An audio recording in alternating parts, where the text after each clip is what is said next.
오늘 주시는 하나님의 말씀은 사도행전 16장 6절로부터 10절까지의 말씀입니다. 사도행전 16장 6절로부터 10절까지의 말씀, 우리 자리에서 일어나셔서 함께 교독으로 받도록 하겠습니다.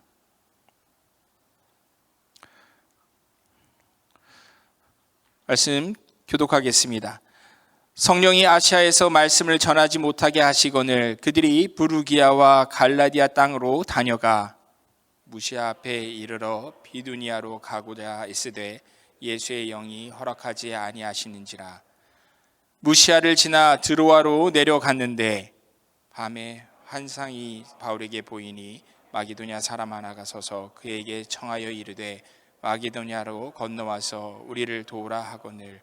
함께 읽겠습니다. 바울이 그 환상을 보았을 때 우리가 곧 마게도냐로 떠나기를 힘쓰니 이는 하나님이 저 사람들에게 복음을 전하라고 우리를 부르신 줄로 인정함이로라. 아멘. 이 말씀은 하나님께서 저희에게 주시는 말씀입니다. 1883년 겨울 만 24살의 청년 호레이스 그랜트 언더우드는 우체통 앞에 서 있었습니다. 이제 우체통에 네덜란드 개혁 교단의 뜻을 쫓아서 뉴욕에 있는 한 교회의 담임 목사가 되기를 수락하는 그 편지를 넣기만 하면 그동안의 모든 고민이 다 끝나는 상황이었습니다. 사실 지난 1년여 동안 이 신학교 졸업반 학생에겐 말 못할 마음의 짐이 있었습니다. 1년여 전에 언더우드는 코네티컷에서 개최되었던 신학교 연맹 대회에서 동년배인 감리교단의 아펜젤로를 만나 함께 대화를 나누면서 누군가는 그 은둔의 땅 조선에 가서 복음을 전해야 하지 않을까, 그 이야기를 열변을 토했던 적이 있었습니다. 그뿐만이 아닙니다. 언더우드는 지난 한 해 동안 자기 주변의 신학생들 그리고 자신이 속해 있던 개혁교회 교단을 향하여서 끊임없이 누군가는 조선에 가서 선교사로 가서 그곳에 복음을 전해야 한다 계속 부르짖어 왔습니다. 하지만 애석하게도 조선에 가겠다라는 사람은 아무도 없었고 교단으로부터도 지금 새로운 그 선교사를 파송할 아무런 여력이 없다라는 답변만 받을 뿐이었습니다. 누군가가 물을 수 있죠. 그렇다면 당신이 조선에 가면 되지 않겠습니까? 하지만 오래전부터 인도로 가기 위하여서 힌디어를 배워오고 의술까지 익혀왔던 언더우드였기에 이제 세상에 알려지기 시작한 그 은둔의 나라, 조선이란 나라에 자신이 선교사로 간다는 것은 도저히 상식에 맞지 않는 일이었습니다. 만일 조선에 간다고 해도 선교사가 아무도 없는 그 미지의 땅에서 어떻게 선교를 펼쳐가야 할지도 막막했고, 낯선 언어와 문화는 또 어떻게 익힐 것이고, 또 결정적으로 번역이 되어 있는 성경 없이 어떻게 성경의 그 진리를 전할 수 있을지 방법이 도무지 보이지가 않았습니다. 심지어 런던 선교회의 그 총무직을 맡고 있던 삼촌 에드워드 존슨으로부터 20여 년 전에 토마스라고 하는 한 영국의 젊은 선교사가 그 조선이라는 나라에 갔다는 소식이 있는데 아무런 그 이후로 소식이 두절되어 버렸다라는 불길한 소문까지 전해 들었을 때, 이 모든 상황을 종합할 때에 언더우드가 미국에 남아서 조금 더 목회 수업을 하다가 인도 선교사로 나아가는 것이 가장 합리적인 결정 같아 보였습니다. 그래서 담임 목사직을 수락하는 편지를 교단에 보내려고 이렇게 우체통 앞에 서 있게 된 것이었습니다. 이제 편지를 넣으려는 순간 갑자기 마음속에서 어떤 세미한 음성이 들려오는 것 같았습니다. 조선에 갈 사람은 아무도 없구나. 주 49년경에 바울과 실라는 로마군이 닦은 가도를 타고 소아시아, 지금의 터키 서부 내륙 지방인 부르기아까지 도달하게 되었습니다. 바울은 먼저 더베, 루스드라, 이고니온, 그리고 비시디아, 안디옥 등 과거 첫 번째 전도 여행 중에 방문했던 그런 성읍들을 들렀습니다. 그리고 그 여리고 여린 새싹들과도 같은 이방 땅에 세워진 교회들을 복음으로 다시 한번 격려하면서 서쪽까지 계속 걸어왔던 것이었습니다. 전도 여행 중에 비록 수많은 어려움이 있었지만은 이대로 바다를 마주하는 서쪽 소아시아 지역까지 가서 그곳에서 에베소 같이 큰 대도시를 가 복음을 전할 수만 있다면 정말 많은 영혼들이 하나님께 돌아올 것이라는 그 희망이 있었기에 그들은 힘을 내서 걷고 또 걸어온 것이었습니다. 그런데 이상하게도 성령 하나님께서는 그들의 걸음을 막으시는 것입니다. 많은 이들에게 가서 복음을 전하겠다라는 것인데, 특히 복음이 먼저는 유대인에게, 이방인은 그 다음이라는 주님의 말씀을 쫓아서 유대인들이 많이 사는 회당이 있는 그런 에베소 같은 도시에 가서 먼저 복음을 전하겠다는데, 사람도 아니고 마귀도 아니고 성령 하나님께서 그 길을 막으시는 겁니다. 다른 사람은 몰라도 바울만큼은 모른 척 할 수가 없는 정말 분명한 영적인 사인을 주셔서 다른 쪽으로 가라고 하나님께서 명령하시는 것이었습니다. 사람이 마음으로 자기의 길을 계획할지라도 그의 걸음을 인도하시는 이는 여호와시라고 잠언은 말씀하죠. 바울은 그 거절의 의미를 도저히 인간의 머리로는 다 깨달을 수 없었지만 그저 성령님의 뜻을 쫓아서 방향을 바꾸고 북서쪽을 향해 발걸음을 옮기기 시작한 것입니다. 바울 일행은 이윽고 지금의 터키 반도의 서북쪽에 위치한 무시아와 비두니아 지역에 도착하게 되었습니다. 이제 바울과 실라는 이 지역을 시작으로 동쪽으로 나아가면서 복음을 전파하겠다고, 그것이 하나님의 뜻이라고 생각을 했습니다. 그런데 이번에도 동일한 성령 하나님이신데 성자 예수 그리스도의 이름으로 예수의 영이신 성령님께서 두 번째 거절의 사인을 보내시는 것이었습니다. 남쪽에서 올라온 그들에게 하나님께서는 서쪽으로도 가지 마라, 동쪽으로도 이제는 가지 말라 하시는 것이었습니다. 그렇게 한 번도 아니고 두 번을 연거푸 거절당했을 때 사도인 바울조차 얼마나 당혹스러운 마음이었을까요? 이제 남은 선택지는, 방향은 북쪽밖에 없었습니다. 바울은 할 수 없이 북쪽에 위치한 항구 도시 드로아로 발걸음을 옮깁니다. 드로아는 고대 호메로스가 쓴 일리아드의 배경이 되었던 옛 트로이 땅 근처에 세워진 에게의 연안의 항구 도시였습니다. 그리고 무엇보다 중요한 것은 이 드로아 앞에 펼쳐져 있는 작은 바다만 훌쩍 건너가면 새로운 대륙, 유럽이 펼쳐진다는 점이었습니다. 과거 노아의 세 아들 중에 셈의 자손들이 퍼져나갔다 알려진 아시아나 함의 자손들의 땅이 아프리카가 아닌 야벳의 후손들이 살고 있는 그리스와 로마 문명의 땅 유럽. 문제는 그 유럽 대륙에 바울과 실라가 단 한 번도 가본 적이 없는 그 땅이 미답의 땅이라는 사실이었습니다. 유럽에는 유대인들의 공동체도 거의 없었기 때문에 유럽에 복음을 전하러 가는 것은 그야말로 이제 복음이 완전히 이방인들에게 활짝 열려진다는 것과 같은 말이었습니다. 그런 의미에서 정말 정통 유대인이었던 바울과 실라에게 하나님의 그 인도하심은 상상치 못한 방향이었던 것입니다. 아마 설마 하는 마음으로 잠을 청했을 그날 밤에 바울은 놀라운 환상을 보았습니다. 본문 9절은 이렇게 기록합니다. 밤에 환상이 바울에게 보이니 마게도냐 사람 하나가 서서 그에게 청하여 이르되 마게도냐로 건너와서 우리를 도우라 하거늘. 절대 그 의미를 오해할 수 없는 하나님의 아주 명확한 메시지였습니다. 환상 속에서는 마게도냐인 복장의 어떤 남자가 마게도냐로 건너와서 우리를 도와주십시오 하고 애원하는, 그렇게 예언하고 있었습니다. 이것은 마게도냐로 가서 그 유럽의 첫 지방으로 건너가서 복음을 전해라. 죄와 사막의 노예가 되어 죽어가고 있는 저 영혼들을 도와주라라고 삼위일체 하나님께서 명령하시는 것임이 분명했습니다. 10절은 기록합니다.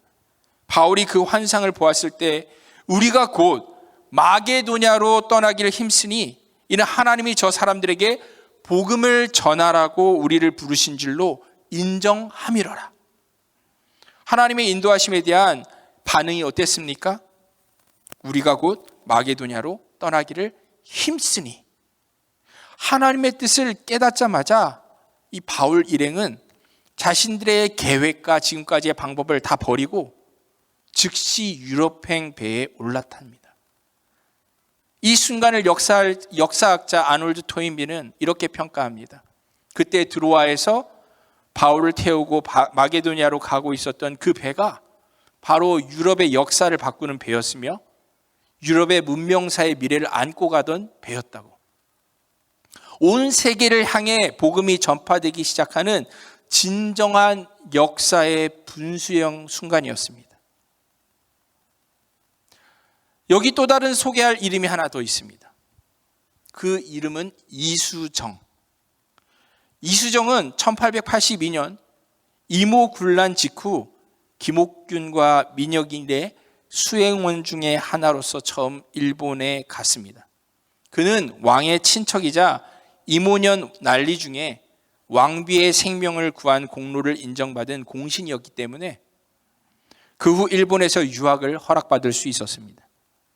젊은 이수정의 바람은 근대화된 농업 기술을 배워와서 조국을 개화시키는 것이었습니다.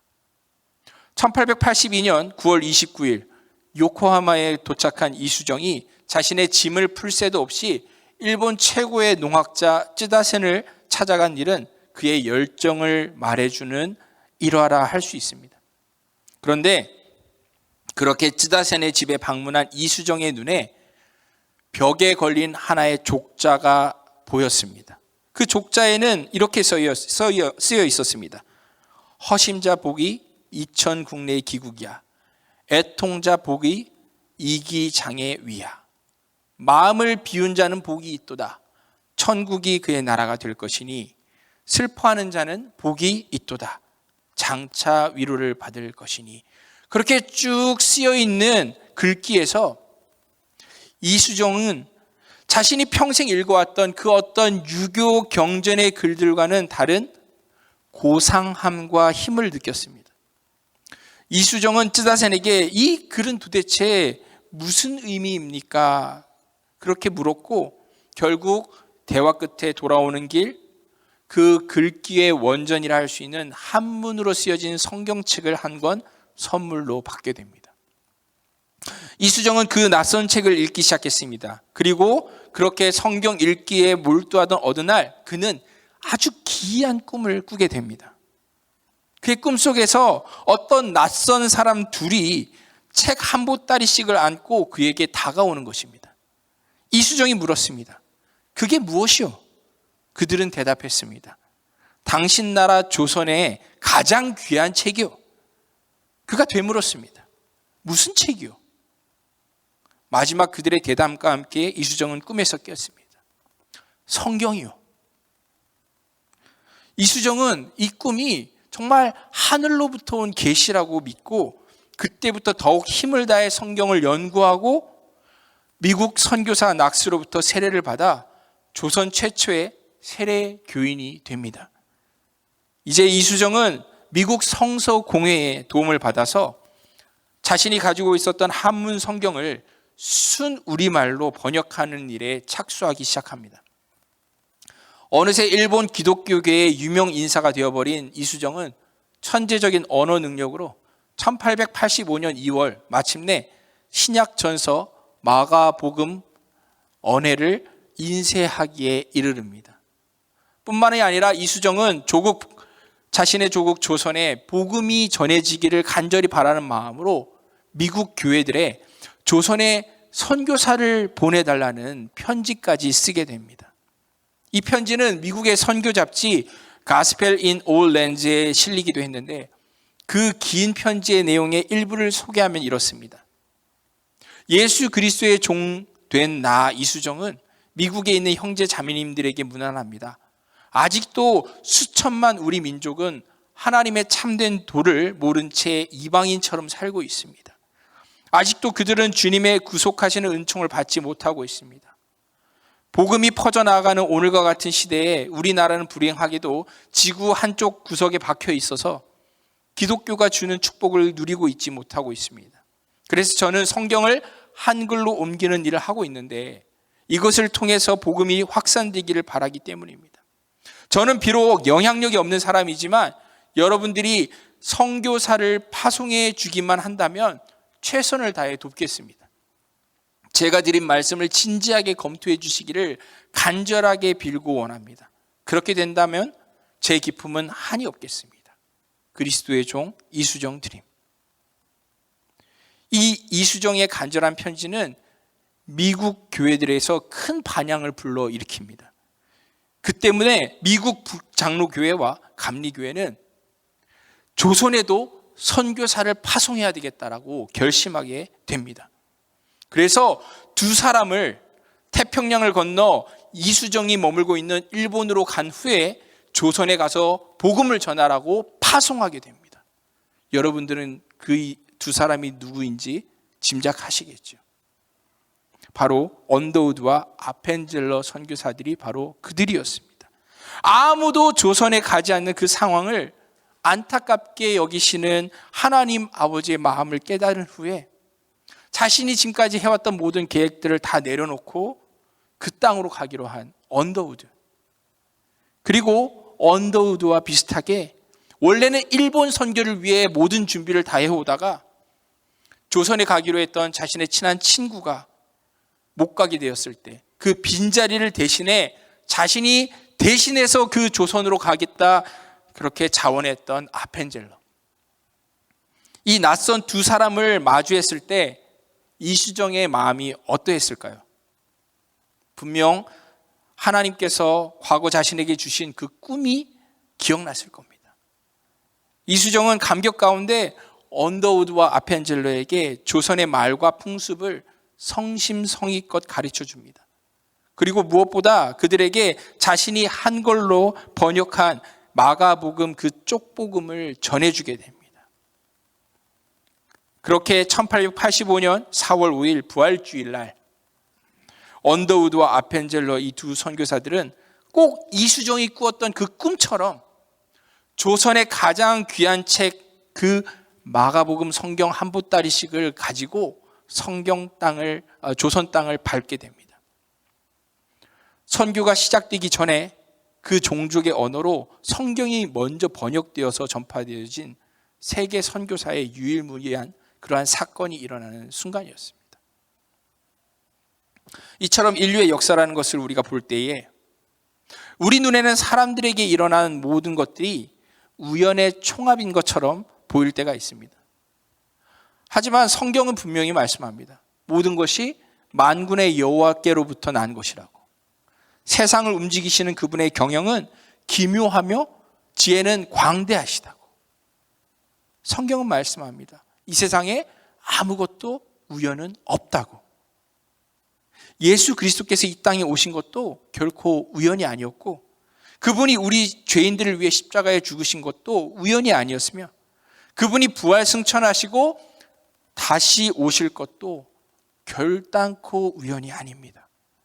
게다가 무엇보다 그 복음이 세상 수많은 사람들 중에서도 바로 나에게 전달되어지고 그 복음을 이상하게도 내 마음이 믿어지는 것, 이것이야말로 진정 우연이 아니라 하나님의 필연인 것입니다.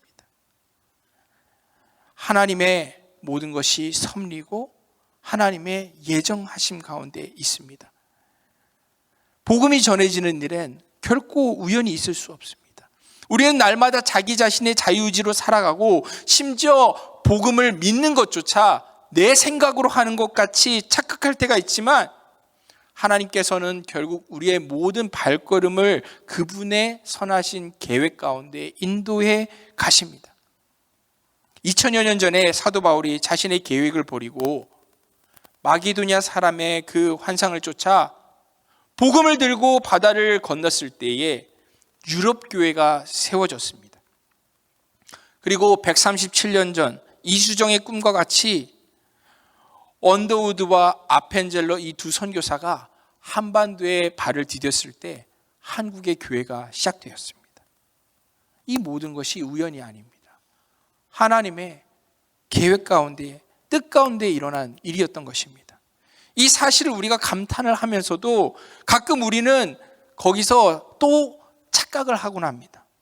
이것처럼 생각하면 다 하나님께서 하시는데 내가 꼭 뭔가 해야 되는 필요는 없는 거 아닌가? 내가 꼭 교회를 그렇게 열심히 섬겨야 하나? 하나님께서 다 하시는데. 내가 굳이 복음을 전하는 수고를 하지 않아도 하나님께서 결국 구원하실 사람 하나님이 다 구원하시는 거 아닌가? 내가 꼭 복음 전해야 돼? 이건 성경을 정말 잘못 이해하는 거죠. 그건 오히려 하나님의 뜻에 반하는 아주 위험한 생각입니다. 그 옛날 구약의 이사야 선지자가 환상 가운데 하나님의 영광을 보았을 때에 하나님의 음성을 들었을 때 하나님 뭐라고 말씀하십니까? 내가 누구를 보내며 누가 우리를 위하여 갈고? 그 하나님의 안타까운 목소리를 들었던 이사야 선지자는 소리쳤습니다. 내가 여기 있나이다. 나를 보내소서. 우상 숭배에 깊이 빠져 있는 그 므낫세 왕의 시대, 사람들이 다 하나님을 등지고 떠나가서 이제 하나님의 그 말씀을 외친다면 오히려 톱에 켜져서 순교할 것이 뻔한 그 상황에서도 이사야가 뭐라고 외쳤다고요? 내가 여기 있나이다. 나를 보내소서. 바울도 유럽으로 가는 그 길이 결국에는 로마의 형장의 이슬이 되는 십자가의 길이라는 것을 직감하였지만 그 길을 갔습니다. 언더우드와 아펜젤러도 그 극동의 한반도로 가게 되면은 자신의 고국으로는 다시는 돌아가지 못할 것이라는 것을 알면서도 낯선 땅으로 배를 타고 건넜습니다. 왜 그랬습니까? 하나님의 뜻을 이룰 누군가가 필요하다는 것을 이들은 깨달았기 때문입니다. 결국 언더우드가 조선의 복음을 전하러 가기를 결심을 하고 자신의 결심을 약혼녀에게 알릴 때 약혼녀와 이런 대화를 나누었다고 합니다. 그곳에는 무엇을 먹고 살고 있나요? 모르겠습니다. 병원은 있나요? 모르겠습니다. 그럼 당신은 조선에 대해 아는 게 뭔가요? 오직 내가 아는 것은 그곳에 주님을 모르는 10,000,000명의 사람들이 살고 있다는 것 뿐입니다. 이 얼마나 세상 물정 모르는 미련해 보이는 말입니까? 약혼녀가 떠나간 것이 당연한 말입니다. 하지만 한편으로는 이 얼마나 하나님의 마음 하나만큼은 제대로 깨달아 아는 모습입니까? 그렇게 하나님께서 세상 구원을 위해서 역사를 섭리하시고 계신다는 것을 믿는 그 믿음 위에 죄인들을 향한 그 불타는 하나님의 그 사랑의 마음을 품은 이들이 가지는 마음, 그것이 바로 전도의 마음입니다. 복음을 전하는 그 열정입니다. 대단하게 바다를 건너지 않아도 좋습니다. 유창한 말솜씨로 복음을 말하지 못해도 괜찮습니다. 그저 가까운 이에게 기도하는 마음으로 용기 한번 내서 교회 한번 같이 가자 권하는 일인, 혹은 거절당하는 것이 인간적으로는 정말 수치스러울지언정 길에 지나가는 사람에게 전도지 한 장 내미는 일, 그 어떤 것이라도 좋습니다.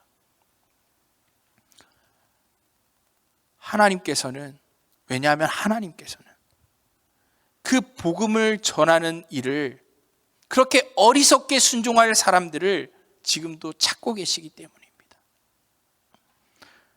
그 어리석은 전도의 일이 죽어가는 이들을 살리는 하나님이 정하신 유일한 방법이기 때문입니다. 그러기에 고린도전서 1장 21절에서 사도 바울은 이렇게 말합니다. 말씀 혹시 준비되었으면 한번 띄워주시겠습니까? 함께 읽겠습니다. 하나님의 지혜에 있어서는 이 세상이 자기 지혜로 하나님을 알지 못하므로 하나님께서 전도에 미련한 것으로 믿는 자들을 구원하시기를 기뻐하셨도다. 아멘. 사랑하는 성도의 형제자매 여러분, 저는 우리들이요, 이사야처럼, 바울처럼, 언더우드나 아펜젤러, 그리고 앞서 우리 앞에 교회를 섬기며 살아갔던 수많은 믿음의 사람들처럼 그렇게 미련한 사람들 됐으면 좋겠습니다. 미련한 사람들. 우리 안에 십자가 구원의 그 은혜와 부활의 소망이 있기 때문에 그 전도의 극히 미련한 방법으로 세상을 구원하시려고 하는 그 하나님의 계획에 아무 생각 없이 동참하는 그런 하나님의 사람들이 됐으면 좋겠습니다. 거창하지 않아도 좋습니다. 뭐든지 좋습니다. 예수 믿으세요라는 짧은 한마디 말이라도 좋고, 곧 버려질지언정 그 전도지를 전하는 일도 좋습니다. 어떻게 해서든지 하나님의 뜻에 순종해서 복음을 전하는 그 행동이 중요한 것입니다. 어차피 구원은 하나님께 속한 일입니다. 우리의 말의 유창함이나 전도 기법의 어떤 세련된 것이 영혼을 구원하는 변수가 되지 않습니다. 우리가 잘나서 승동교회가 여기 세워졌습니까? 우리가 어떤 선한 구석이 있어서 구원받은 것 아니지 않습니까? 어리석을 정도로 하나님께 순종했던 어떤 이들이 있었기 때문에 교회가 설립되었고, 미련할 정도로 전도에 순종을 한 이들이 있었기 때문에 우리에게까지 복음이 흘러왔습니다. 중요한 것은 우리의 믿음이고 우리의 마음입니다. 하나님께서 우리가 알지 못하는 영혼을 구하시기 위해도 지금도 쉬지 않고 일하신다는 것을 우리가 정말로 믿는다면, 그리고 정말로 부족한 우리들을 통해서라도 잃어버린 영혼들을 구원하고 싶어 하신다는 것을 우리가 깨닫는다면, 이제는 우리가 행동에 옮길 차례입니다. 전도할 때입니다. 저는 우리 승동의 청년들께 도전합니다. 정말 저도 알고 있습니다. 지금 이 시대에 가장 사람들이 싫어하는 단어 두 가지가 헌금과 전도라는 것.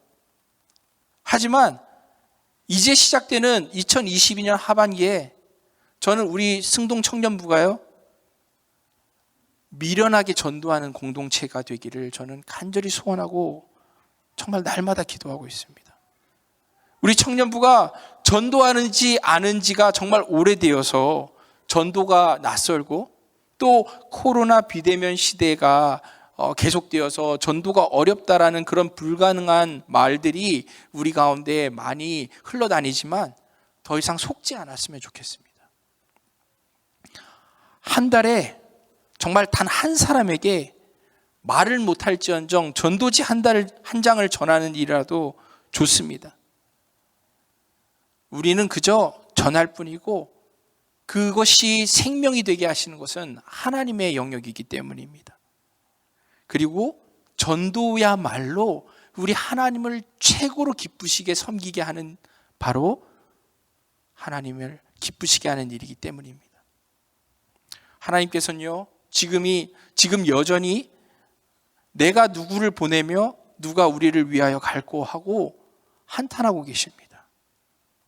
그리고 하나님을 믿지 않는 저 죽어가는 영혼들도 마음속에서는 건너와서 우리를 도우라고 끊임없이 소리치고 있습니다. 그렇다면 우리에게 남겨진 것이 무엇입니까? 전도의 그 미련한 일만 남은 줄로 믿습니다. 사랑하는 여러분, 우리 다 미련한 사람들 됩시다. 내가 여기 있나이다, 나를 보내소서, 그렇게 어리석은 말을 외칠 줄 아는 사람들 되기를 원합니다. 갑시다. 가서 우리 잃어버린 형제 자매들을 도웁시다. 그렇게 우리 하나님 아버지를 기쁘시게 하는 우리 청년들 되기를 진심으로 축원합니다. 할렐루야. 우리 같이 함께 이 시간 찬양할 때 하나님께서 우리에게 우리 하늘 아버지의 마음을 부어주시기를, 우리의 마음을 담아 곡조로 기도하기를 원합니다. 주님의 시선을 느낄 수 있고 주님의 마음을 느낄 수 있고 주님의 뜻을 우리가 행할 수 있도록 하나님 우리를 변화시켜 주시옵소서라는 그런 간절한 마음을 가지고 이 시간 우리가 찬양할 때에 하나님께서 우리들에게 정말로 놀라운 은혜를 주실 줄로 저는 믿습니다. 정말 세상은 알지 못하는 방법으로 하나님께서는 지금까지 일해 오셨고 세상은 도무지 깨닫지 못하는 방법으로 하나님께서 지금까지 일해 오셨는데 우리가 이 시간 찬양할 때에 하나님께서는 정말로 우리의 마음을 변화시켜 주시고 우리의 공동체를 변화시켜 주시고 정말 우리를 통해서 교회와 세상을 변화시켜 주실 줄로 믿습니다. 우리 함께 이 시간 찬양하겠습니다.